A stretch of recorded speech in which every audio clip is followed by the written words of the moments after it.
del nostro incontro di questa sessione è dedicata alla famiglia nuestro encuentro al en esta lavoro sesión oggi, está dedicada al tra trabajo hoy, opportunità e la precarietà.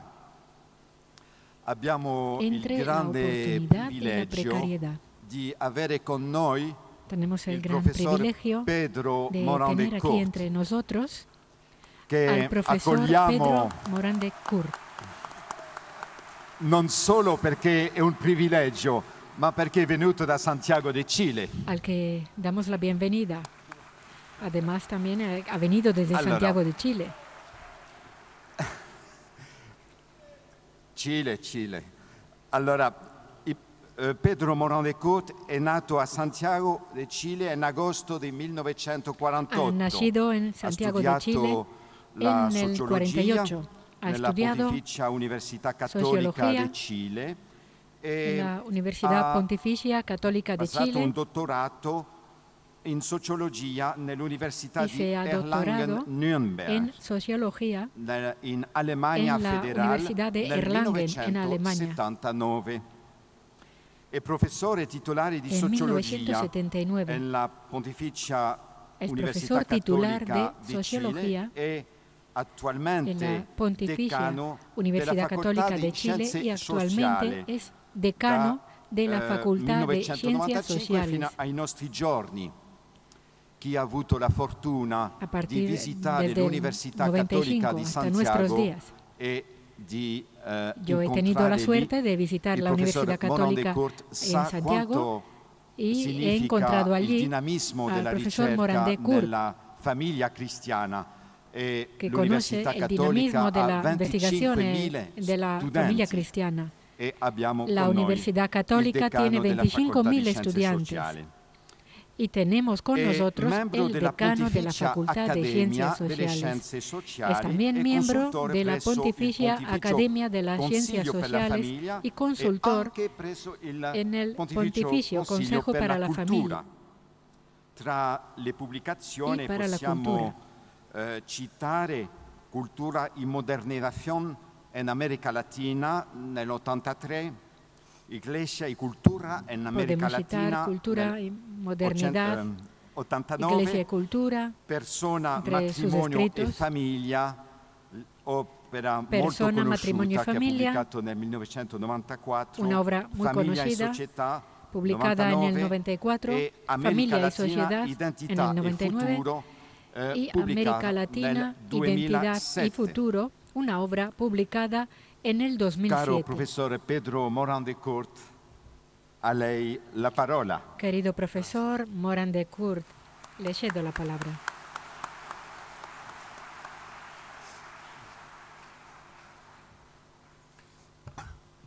Eminencias, excelencias, queridos amigos en la comunión de la Iglesia, quisiera en primer lugar agradecer muy de corazón al Pontificio Consejo para la Familia de haberme invitado a esta hermosa asamblea de carácter internacional donde está toda la humanidad representada.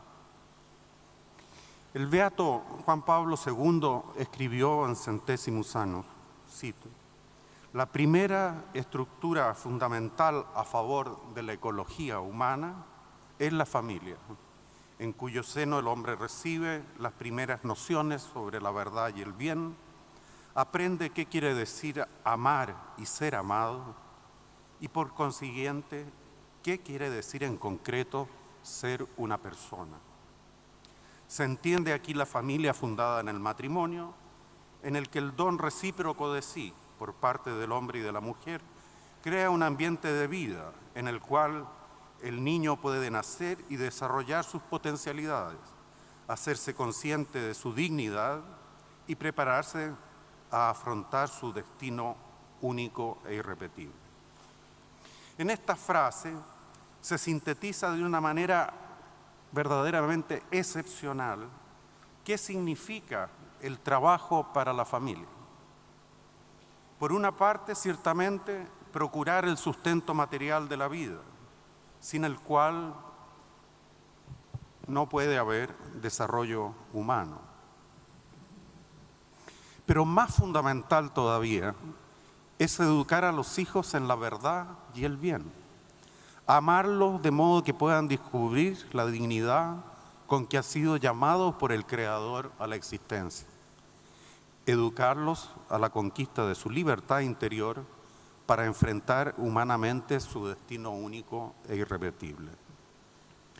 Toda la evidencia empírica en la actualidad, perdonen que hable de evidencia empírica, yo soy sociólogo, acerca de la educación y el origen de las desigualdades sociales, señala que la educación temprana de los niños es decisiva para su desarrollo posterior, generándose precisamente en esta etapa del desarrollo humano la mayor distancia social entre quienes recibieron atención, acogida y estímulo emocional a sus habilidades cognitivas y quienes no la recibieron.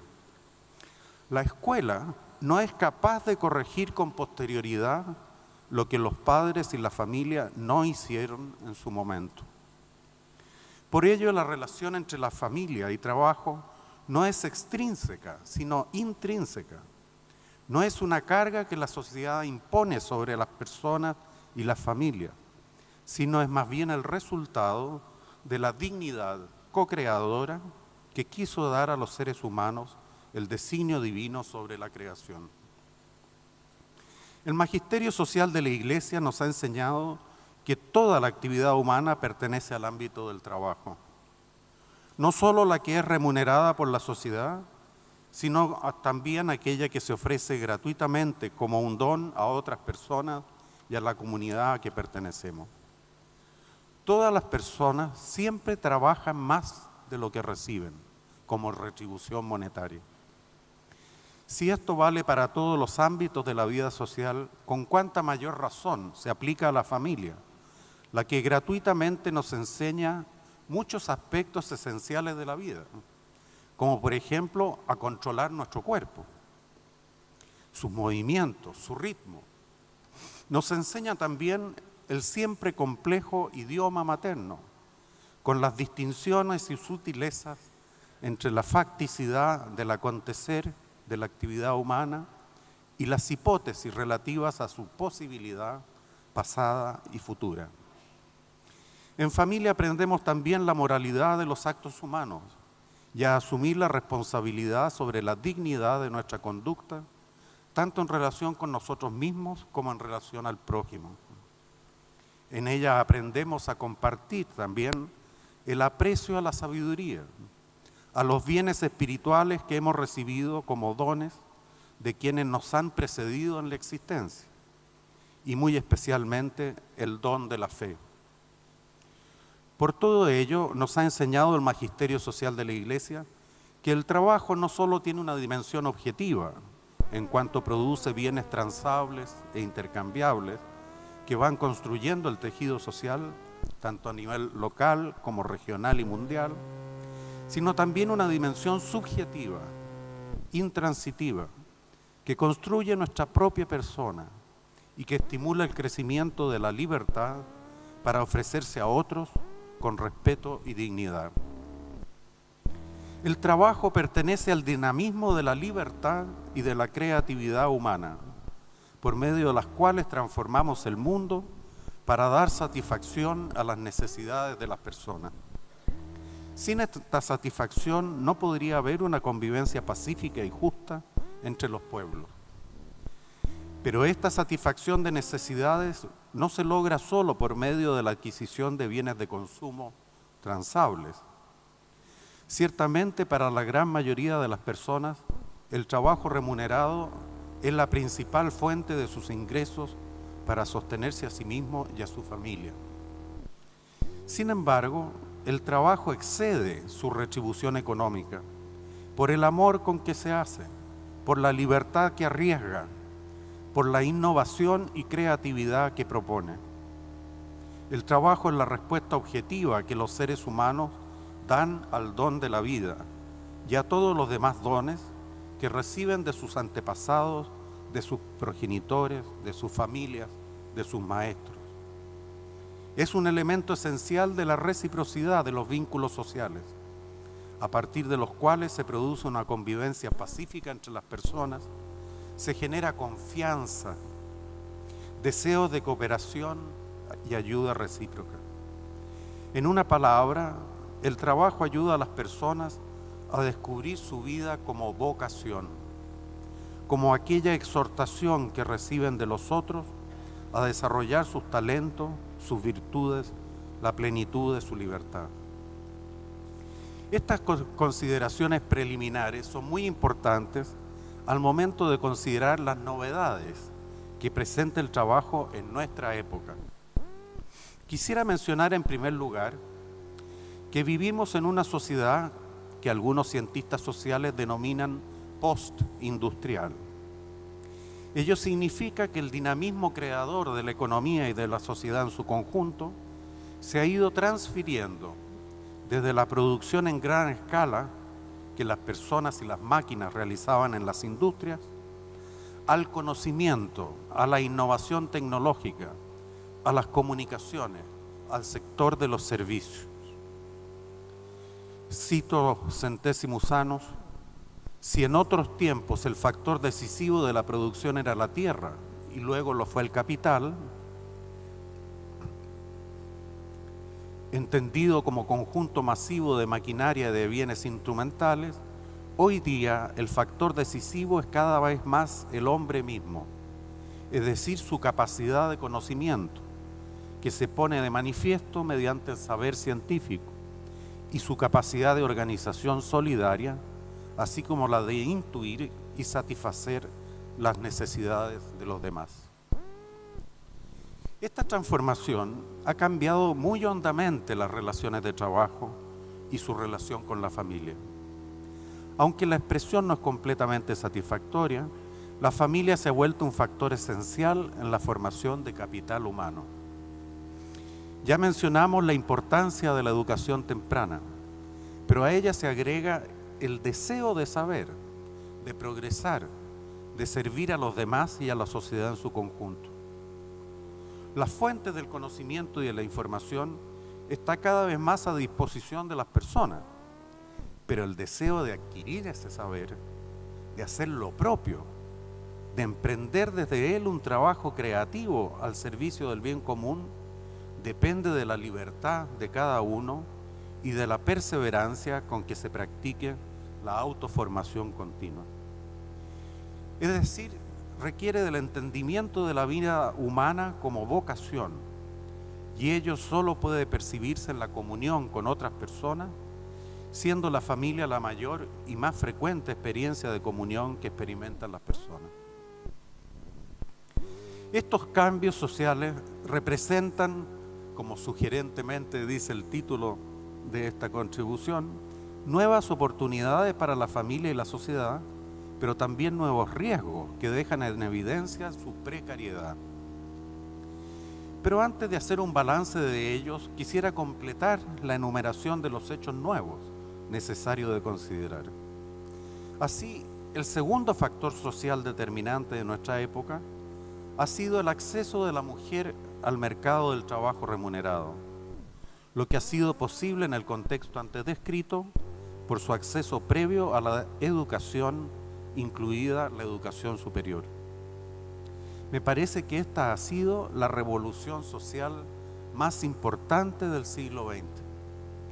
Se trata de un proceso aún en curso, con importantes rezagos en los países emergentes y en los subdesarrollados, donde faltan todavía grandes inversiones en el ámbito educativo.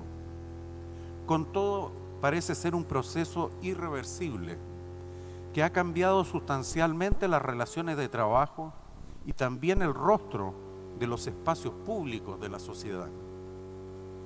En sus inicios se abrieron tímidamente puestos de trabajo para oficios típicamente, entre comillas, femeninos. Pero en su decurso, la incorporación de la mujer al mercado de trabajo abarca ya todos los ámbitos sociales, incluidos los considerados con anterioridad como típicamente masculinos, como la minería, la construcción, la investigación científica, las Fuerzas Armadas, la policía y muchos otros. Incluso en el ejercicio del poder político, las mujeres han demostrado habilidades y talentos que les permiten competir con ventaja con los varones. El ingreso de la mujer al trabajo remunerado no solo ha significado un reconocimiento del valor social de la condición femenina como tal, sino que ha significado una profunda redefinición de los roles sociales, afectando a la sociedad en su conjunto. Desde luego, también a la familia, pero no solo a la familia, a la sociedad entera. Por de pronto, ha ayudado al crecimiento económico, al disponer la sociedad de mayor número de recursos humanos calificados y de mayor variedad de especializaciones. La mujer tiene cualidades naturales y habilidades sociales que no necesariamente compiten con las masculinas, sino más bien las complementan. Las empresas, por su parte, han debido reorganizarse y disponer de servicios que antes no tenían. Las leyes sociales han debido reconocer licencias remuneradas pre- y postnatales para las mujeres, como también para el cuidado de los hijos menores cuando se enferman. Se han debido instalar salas cunas en los lugares de trabajo bajo determinadas condiciones, instituir el trabajo de tiempo parcial y de aumentar la flexibilidad laboral. Jurídicamente ha debido reconocerse la capacidad de las mujeres para administrar sus bienes y en el caso de las mujeres casadas, para coadministrarlos con sus respectivos cónyuges.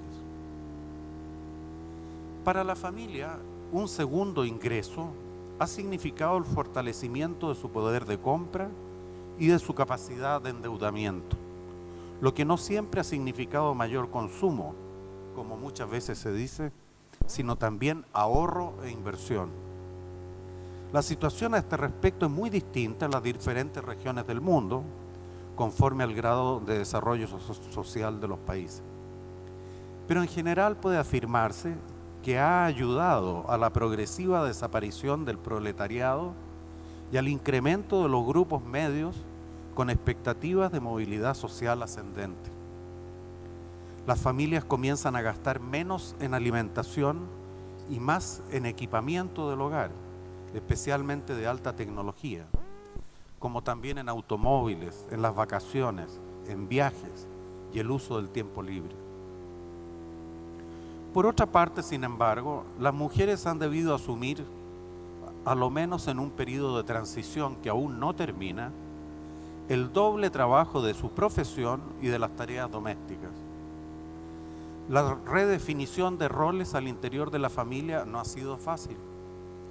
Los varones han debido asumir, al menos parcialmente, tareas domésticas, ocupándose del cuidado y la salud de los hijos y de su educación.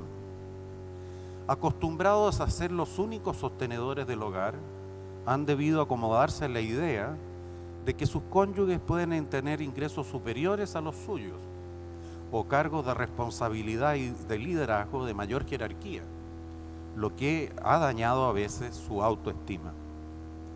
Pero tal vez lo más importante, han debido aceptar que sus mujeres son económicamente autosuficientes y que la antigua dependencia al hogar debe ser reeducada, aceptando, reconociendo y valorando su libertad para ejercer su profesión u oficio y para realizar su propio proyecto de vida. Las oportunidades introducidas en la familia por esta redefinición de roles tienen relación esencialmente con la calidad de vida, no solo material, sino también espiritual. Para los matrimonios ha significado una profundización de su relación de reciprocidad y complementariedad, entendiendo que los talentos de ambos deben compartirse en una vida construida cotidianamente en común. También ha significado para los padres varones un acercamiento a la realidad de sus hijos, preocupación por su cuidado y por su educación, lo que ha desarrollado vínculos emocionales habitualmente desconocidos con anterioridad. Pero estos cambios han traído también nuevos riesgos que han mostrado la precariedad de la vida familiar. En primer lugar, han hecho del matrimonio una relación más personalizada y por lo mismo mucho más exigente, lo que ha traído como consecuencia mayor frecuencia en las rupturas matrimoniales cuando las relaciones son inmaduras y unilaterales. Si se produce la ruptura de la convivencia, en la mayoría de los casos la tuición sobre los hijos es entregada a la madre, generándose en ellos la experiencia del padre ausente, que se ha vuelto una verdadera cultura en nuestra época. Los hijos educados sin padres, a su vez, se infantilizan y se vuelven inmaduros, retroalimentando el círculo de las rupturas matrimoniales, especialmente a temprana edad o con pocos años de convivencia. Todos los factores mencionados están estrechamente vinculados y se refuerzan entre sí, de modo que los matrimonios y las familias tendrán que aprender a controlar los riesgos de las rupturas de la convivencia, acentuando su donación recíproca, la confianza en la vocación humana de cada integrante de la familia, el respeto a la dignidad inalienable de todos sus miembros y la calidad espiritual de la cultura que van forjando en común.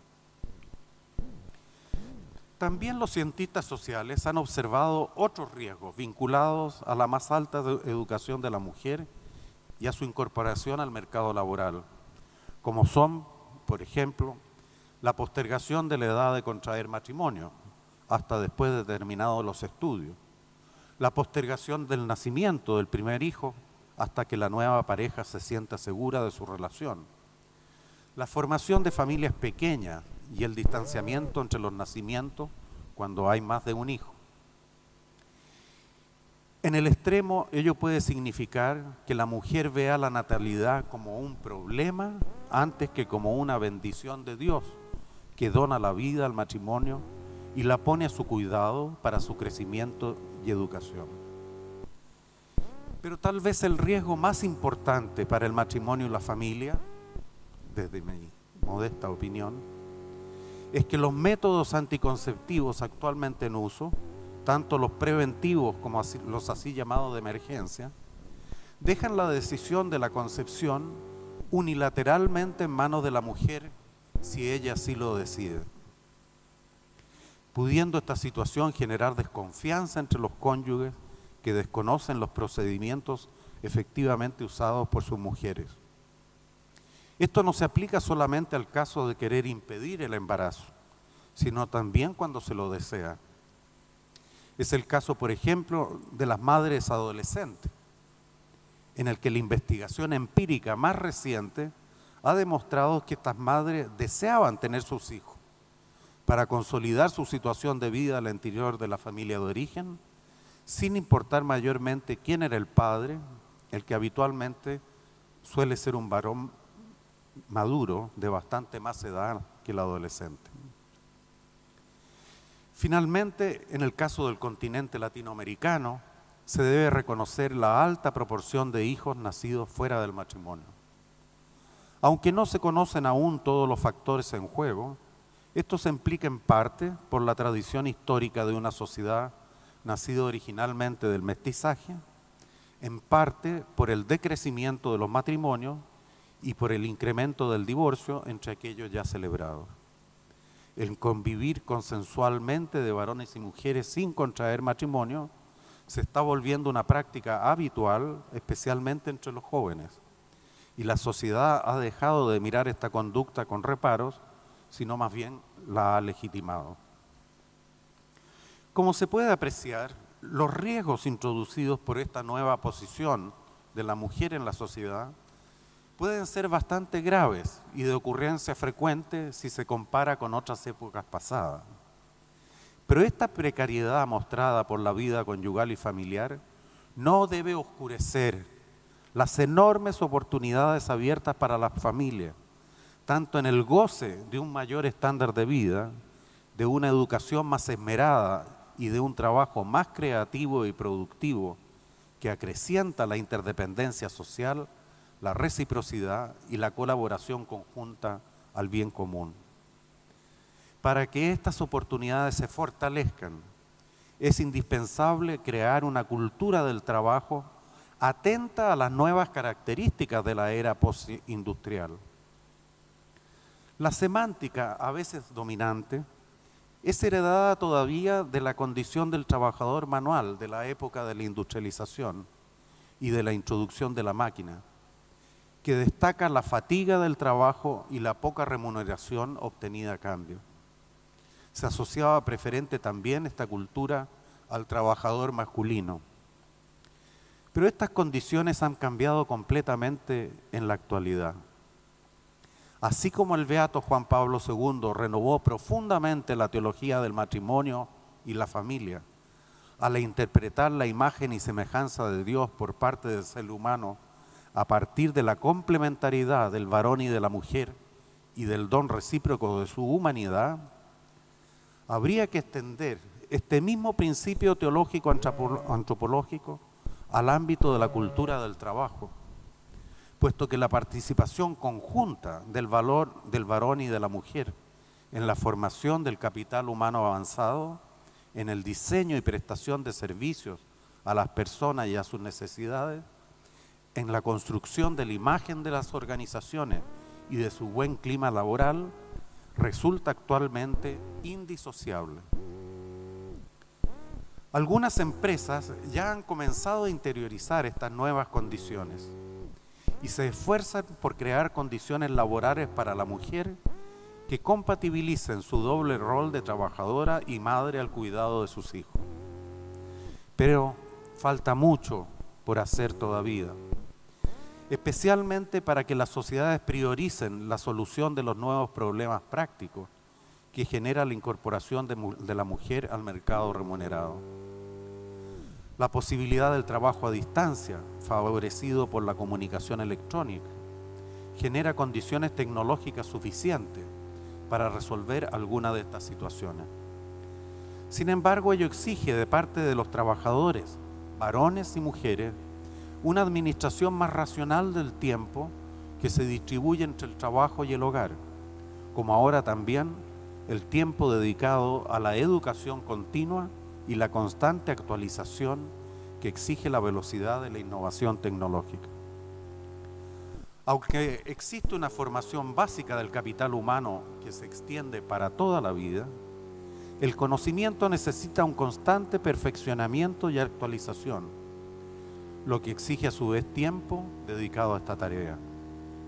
Algunas empresas realizan por sí mismas estas capacitaciones, pero en muchos casos externalizan este servicio y los trabajadores deben concurrir a otros lugares, a veces distantes, a recibir esta enseñanza. Para las familias esto representa sin duda un sacrificio que sus miembros pueden asumir gustosos si se ha construido una experiencia de comunión suficientemente fuerte como para comprender las necesidades generadas en la fuente de trabajo.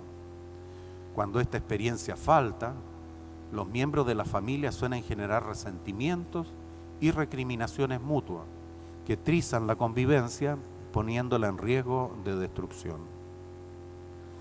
La situación antes descrita puede verse agravada también en los casos en que existen personas mayores con enfermedades crónicas o adultos mayores que ya no pueden valerse por sí mismos. Sabemos que al menos en el caso del mundo occidental, la población está envejeciendo aceleradamente. Naturalmente hay importantes diferencias en el ritmo de este envejecimiento según países y regiones, pero el proceso de transición demográfica tiene alcances mundiales y, como bien saben los demógrafos, toma siglos revertirlo.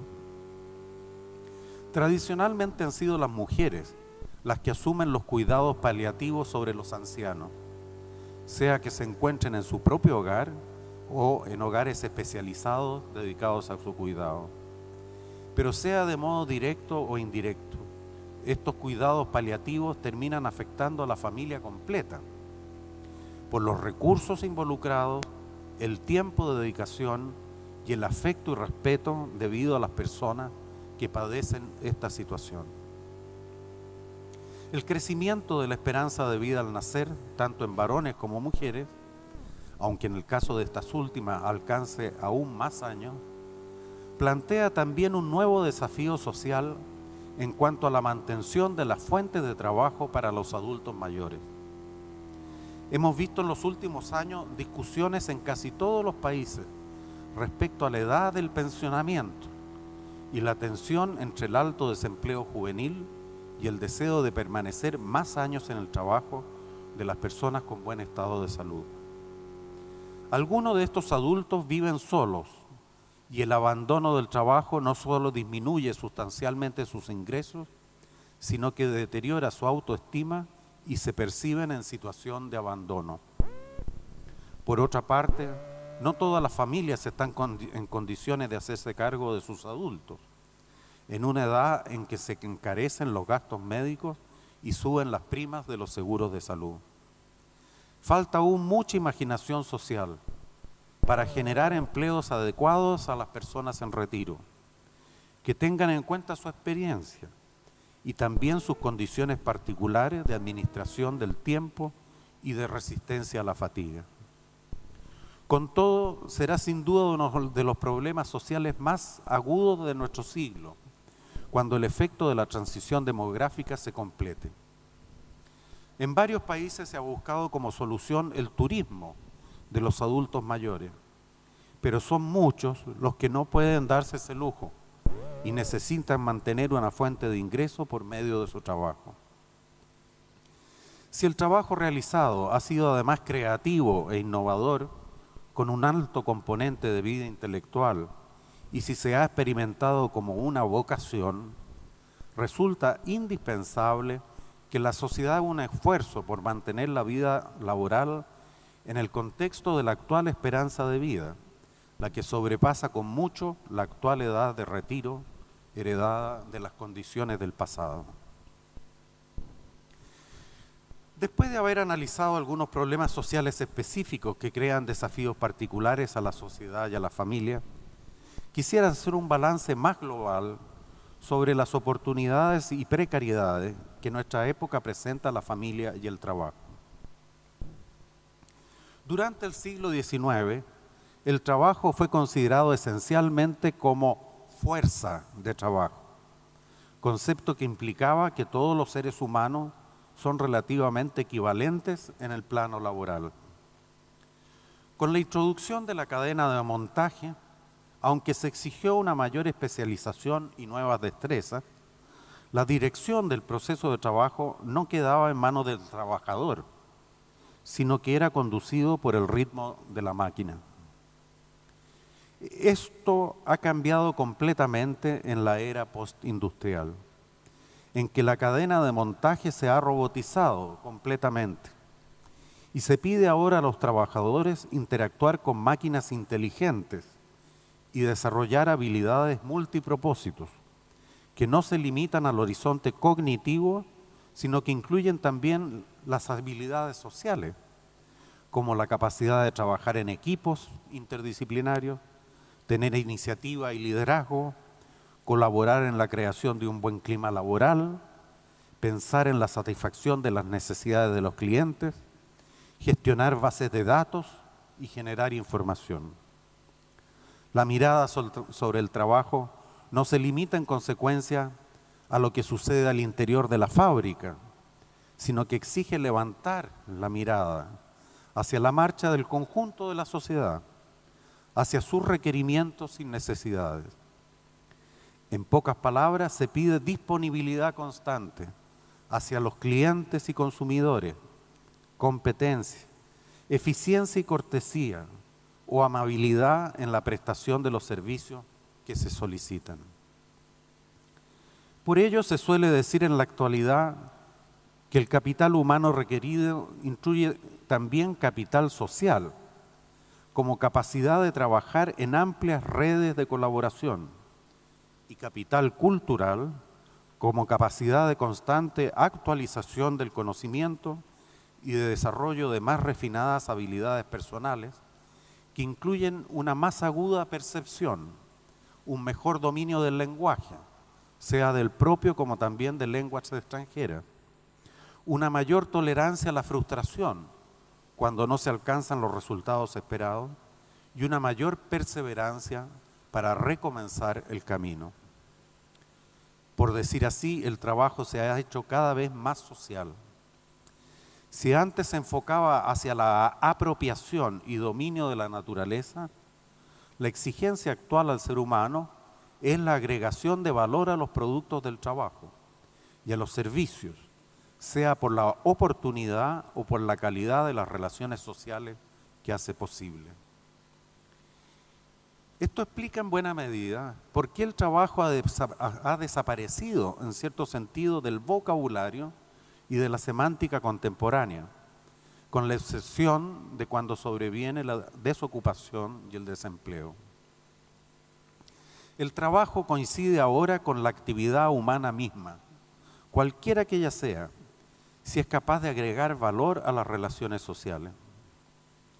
Se ha desprendido incluso del mismo concepto de necesidad que se había ocupado para la racionalización de la actividad económica durante el siglo XIX, puesto que las sociedades y las personas producen y consumen ahora mucho más de lo que necesitan. Para algunos, la vinculación entre el trabajo y la agregación de valor conduce inexorablemente al predominio de una mentalidad economicista. Efectivamente, puede darse esa distorsión. Pero no hay ninguna necesidad de que ello ocurra en el contexto de la sociedad actual. Un buen ejemplo de ello es la industria del turismo, que ha florecido con los nuevos medios de transporte y comunicación, que cobra sus precios sobre la base de la calidad de la atención a las personas. También podría mencionarse la industria de la educación, la que efectivamente se ha industrializado a nivel mundial, que fija sus precios por la calidad de sus recursos humanos de que dispone y por la calidad de los resultados logrados por quienes se someten a ella. La vinculación entre trabajo y agregación de valor no queda limitada a los productos de consumo, sino que se extiende a los bienes espirituales de la sociedad, los que se producen exclusivamente por la cooperación social y solidaria entre las personas. Pienso que este contexto social de la evolución del trabajo representa una gran oportunidad para la familia, puesto que es ella misma la gran formadora de las personas, especialmente en su edad más temprana.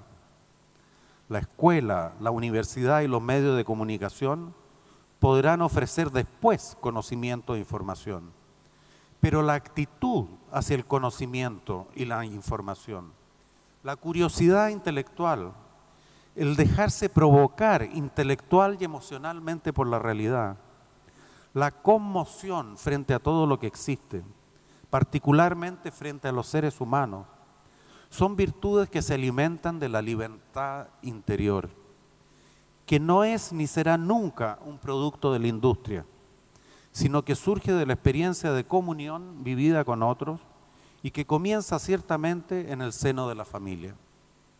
Incluso en el caso de las familias destruidas a causa de la infidelidad, la indiferencia o la violencia, es posible encontrar las huellas originarias de una experiencia de comunión quebrada y posteriormente olvidada.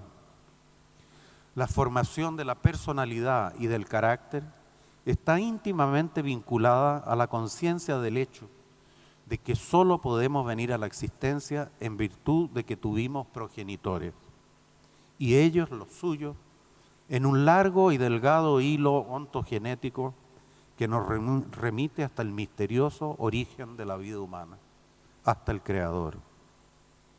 Esta conciencia no es solo ni primordialmente biológica, como suele plantearse a menudo unilateralmente, sino antes antropológica y social. Nacemos de una relación cara a cara entre un varón y una mujer.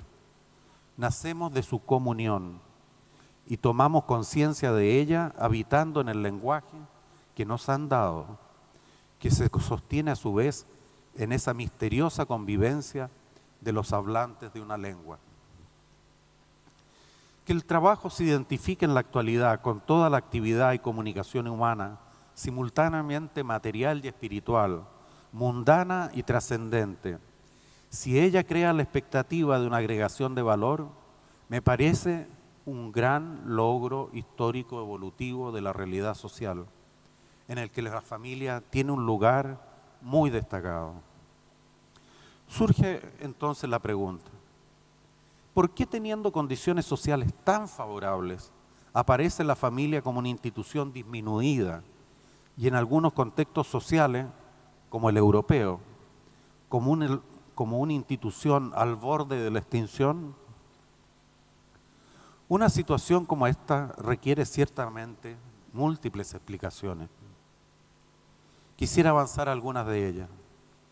En primer lugar, muchas de las funciones que antaño desempeñaban las familias las cumplen ahora otras instituciones, como por ejemplo el sistema escolar, que recoge a los niños tempranamente para situarlos en la realidad social, en su complejidad y multipolaridad.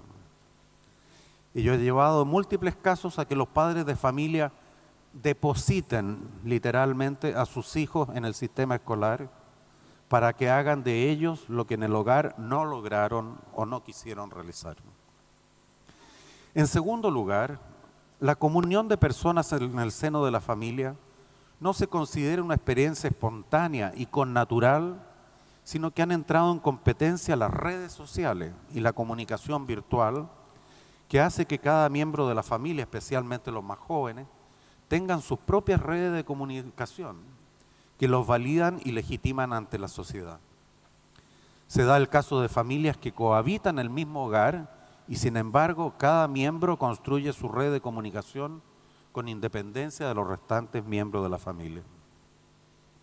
El estar reunidos bajo el mismo techo ya no significa frecuencia de interacción y copresencialidad de las interacciones.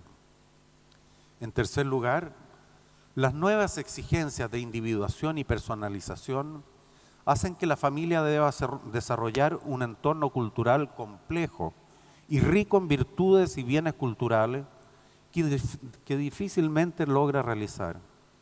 Más todavía cuando por exigencias del trabajo, el tiempo dedicado a la familia se concibe solo como tiempo de descanso y ocio, y no como la ocasión de una experiencia educativa para todos sus miembros.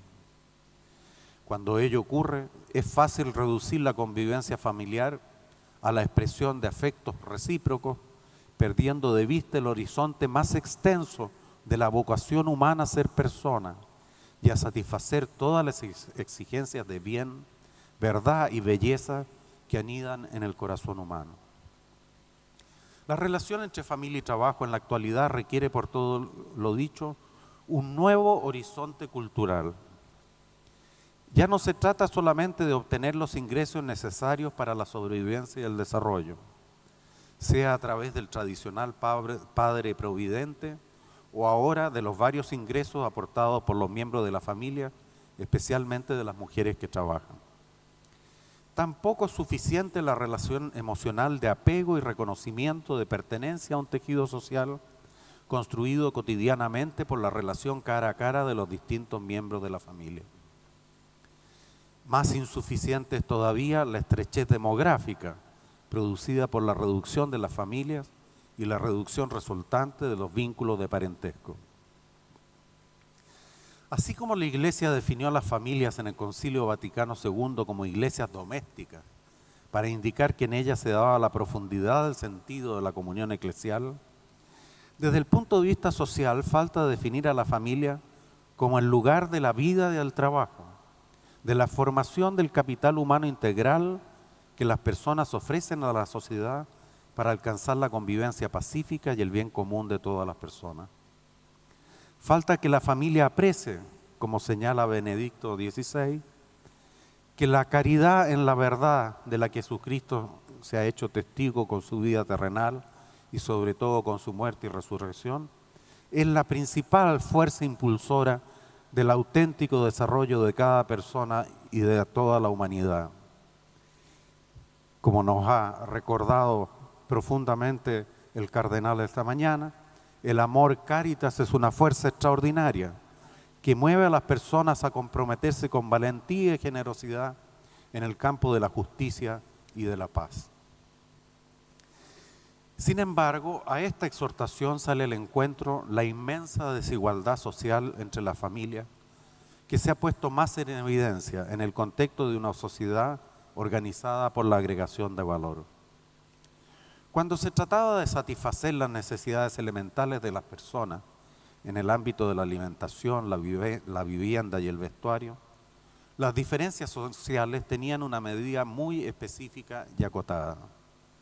Pero tratándose de la agregación de valor, las diferencias sociales se hacen más agudas, especialmente por la falta de desarrollo del capital humano en el seno de la familia. Se trata de un fenómeno mundial que no afecta solamente a los países pobres o a los emergentes, sino también a las sociedades desarrolladas. Aun cuando existen políticas públicas destinadas a satisfacer la igualdad de oportunidades, prácticamente en todos los países, los incentivos económicos y monetarios no se han mostrado suficientes para revertir la desigualdad. Por otra parte, los cambios en la estructura demográfica de las sociedades occidentales han puesto severas restricciones a la capacidad de los estados para asegurar el bienestar de la familia.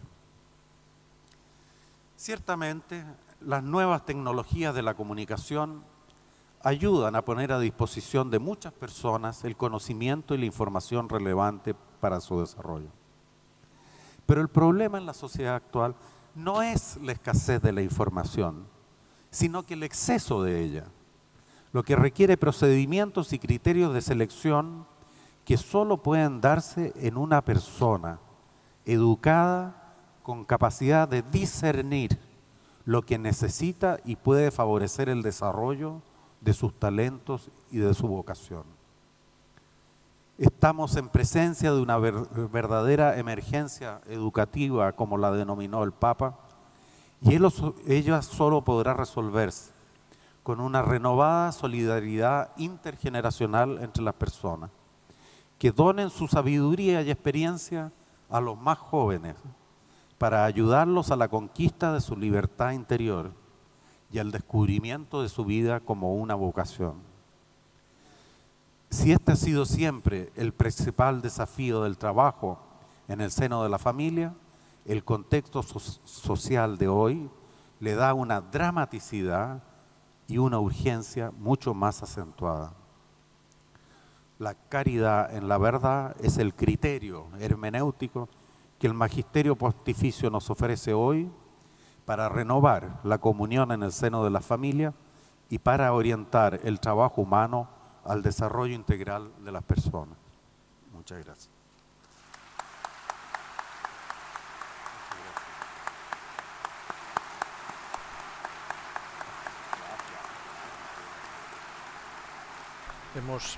Hemos escuchado la conferencia que en español professor chileno grazie di cuore, caro professore, per questa riflessione ricca sulla realtà paradossale del lavoro nella sua relazione con la vita familiare.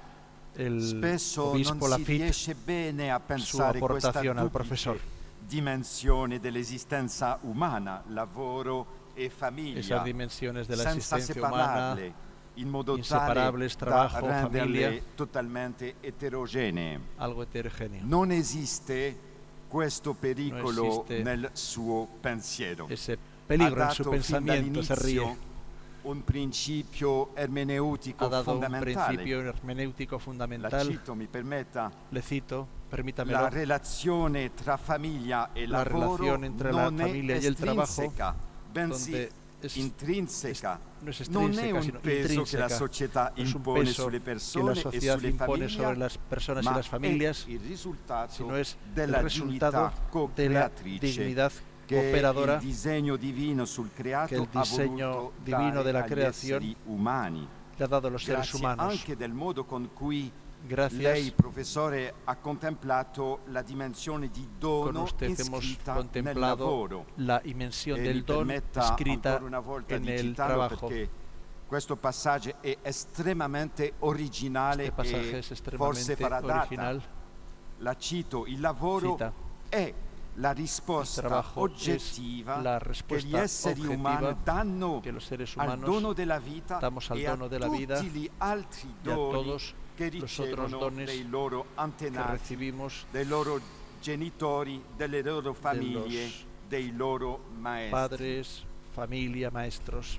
Ha mostrato così le condizioni di un'autentica cultura del lavoro, come esistono le condizioni di un'autentica cultura della famiglia, che rendono possibile la scelta della famiglia. Riflettendo sulla relazione sposo-sposa nei confronti del lavoro, ha evocato la possibilità di estendere al lavoro la geniale intuizione di Giovanni Paolo II, che vedeva nella differenziazione sessuale uomo-donna una illuminante illustrazione della creazione dell'uomo ad immagine e somiglianza di Dio, a motivo, dice lei, che la partecipazione congiunta dell'uomo e della donna alla formazione del cosiddetto capitale umano è totalmente inscindibile. Grazie allora per tutto questo e per la sua visione insieme lucida e piena di speranza. Grazie professor, buon rendez-vous. Gracias profesor.